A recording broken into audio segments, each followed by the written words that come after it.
আমার চেয়ে বয়সে 2 গুণ বড় এক পুরুষের সাথে বিয়ে হয়ে যায় আমার। সে সময়টা এমন বয়সের ব্যবধানে বিয়ে হতো। বাবা মায়ের অভাবের সংসার, যখন এই সংসার ছেড়ে তার সংসারে গেলাম মনে হতো না আমি তার বউ। বিড়াল ছানার মতো আগলে রাখতো খুব ভালোবেসে। 2 বছরের মাথায় কোল জুড়ে আমার একটা ছেলে হলো। এত সুখ হয়তোবা আমার কপালে লেখা ছিল না। 5 বছর সংসার করার পর একদিন হঠাৎ তার প্রচণ্ড বুকে ব্যথা।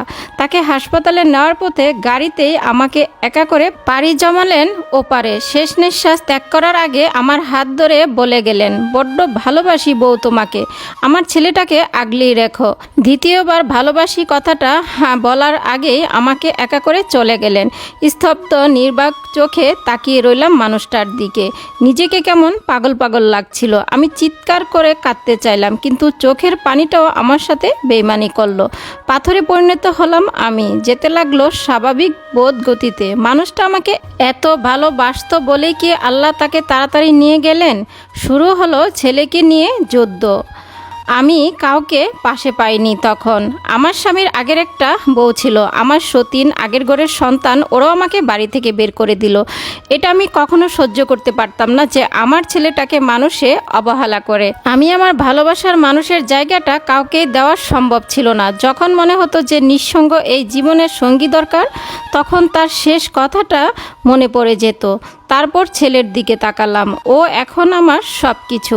মা ছেলে পেট বাঁচানোর জন্য একটা জায়গায় আমি কাজও নিলাম। কয়েকদিন কাজ করার পর একজনের লালসার দৃষ্টি আকর্ষণ পড়ল আমার দিকে।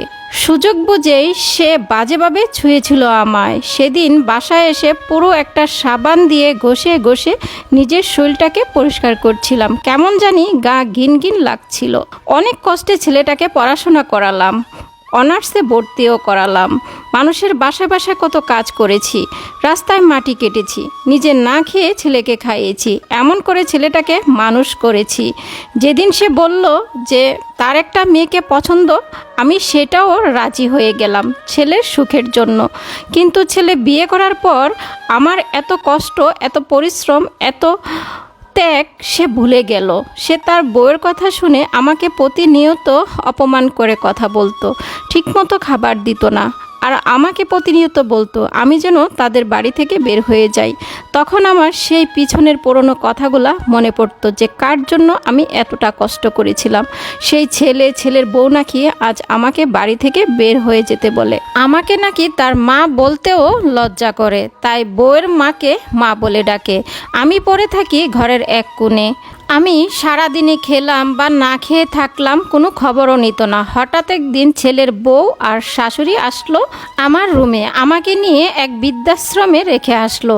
যে ছেলের জন্য নিজের শখ আহ্লাদ সব কিছু বিসর্জন দিলাম, সে ছেলেই নাকি আজ আমাকে বৃদ্ধাশ্রমে রেখে আসলো। আসলে এই গল্পটা আমার বা আমার পরিচিত কারো না, এই গল্পটা আমার লেখা। তো ভিডিওটা কেমন লাগছে অবশ্যই কমেন্ট করে জানাবেন। ভিডিওটা বেশি বেশি শেয়ার করে সবাইকে দেখার সুযোগ করে দিবেন। আল্লাহ হাফেজ।